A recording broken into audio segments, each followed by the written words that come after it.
Jeremy Jones, what's happening, baby? Not much. Finally did this. Yeah, trying to run out.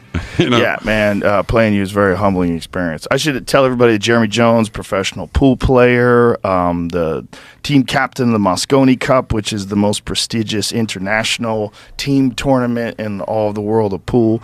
But what I really enjoyed about talking with you for the last couple of days is you're a very smart guy, very interesting guy. Has a lot of, a lot of interest in all kinds of different things. You're a very fascinating guy. That's why you're so good at commentary. Yeah, I guess so. Maybe just growing up watching all that stuff. And I think my parents, they had pretty vast interest, even though maybe didn't afford it all the time to be able to, kind of go with it. But, yeah, number 5 of 6 kids, you learn a lot of stuff. Well, it's just always been fascinating to me. The people that are really good at pool are some of the fucking smartest people I've ever met in my life. They just got that bug. They got that bug to chase this one thing, geometry and pockets and balls and collisions, and they got that bug to chase it. But some of the best players that I've talked to, they're some of the smartest people I've ever met. Oh, absolutely. I mean, that just tells you about the game, right? How much there is to it. And, it's just, it grabs you. And if you're paying attention to what goes on, it's like hardly ever the same thing. Yeah. You don't realize how much control you have. I thought pool was kind of like a game you played waiting on a bowling alley lane, prior to playing it. Right. I didn't know you could play it well. I didn't know you could play it for a living. There's movies out there and stuff, but I mean, it just didn't seem real. When how old were you when you first started playing? Really playing 17. I was 17 years old. Yeah, I started late. I started really late. I was 25, I think. Somewhere around 24 or 25. Yeah. Yeah. I worked 2 jobs, and one of them we'd have a few beers on the weekends at a pizza restaurant, play poker with our tip money. And one of the guys would go to the game room and play pool. And he took me down there one day and kind of hustled me a little bit. We kind of knew each other like that. And the only thing I wanted to do was be able to beat him, Joe. That's what I wanted to do. Yeah, right. And so I quit one of the jobs. I quit the pizza restaurant, went and got a job at the game room so I could play for free. And, kind of the rest is history from there. Wow. It's a game that just sucks you in.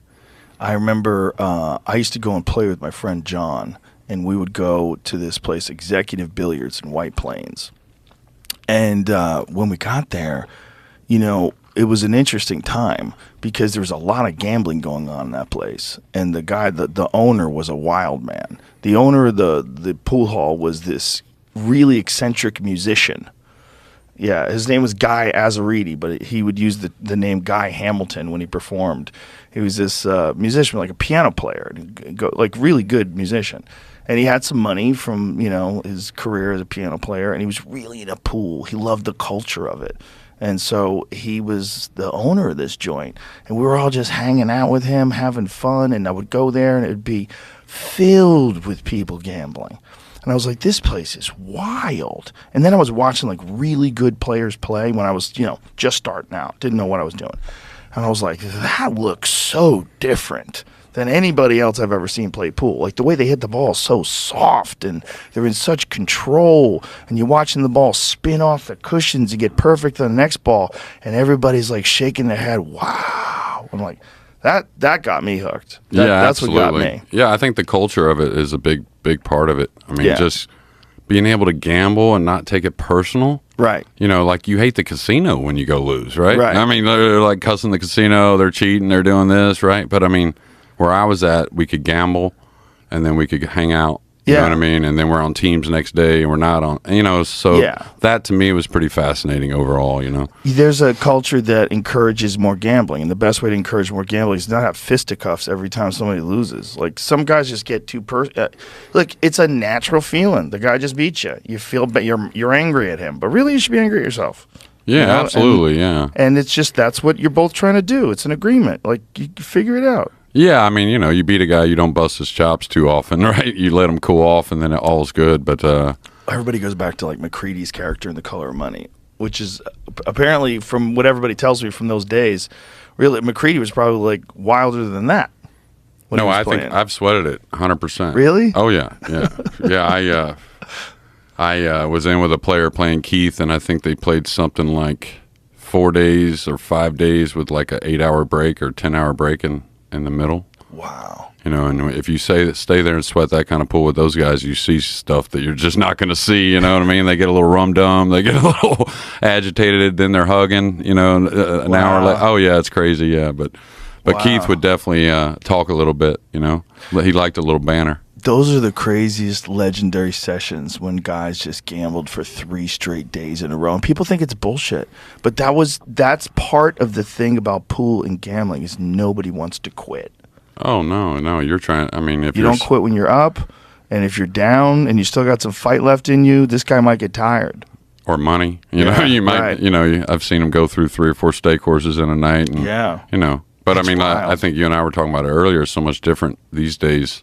When I went to the pool room, I was fully rested, like 10, 12 hours, because I knew I'm there to beat 4 or 5 guys. I'm going to be there 20, 30 hours. Wow. Yeah, I mean, you know, that's what you want. You want to put the parlay on them, you know, like that. You want to take a, somewhat small bankroll and try to run it through somebody. So that's a fascinating way to live your life.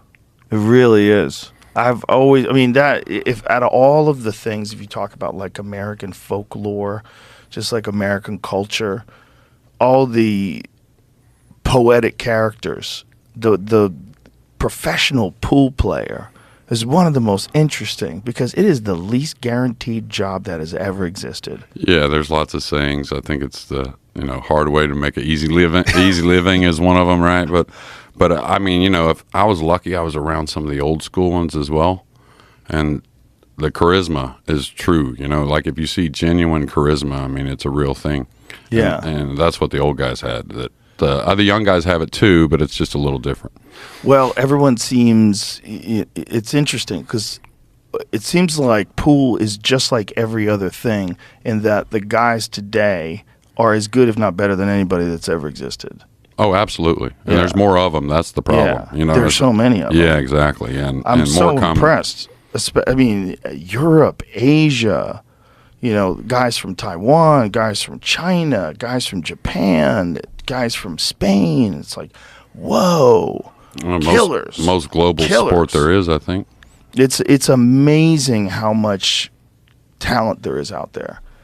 Like, I'm just so impressed with what the level is now. Because if you, like, no disrespect to anybody who played back in the day, but if you go back and you watch a tournament from like the 80s versus you watch how these guys are playing now, it's almost like it's a completely different game.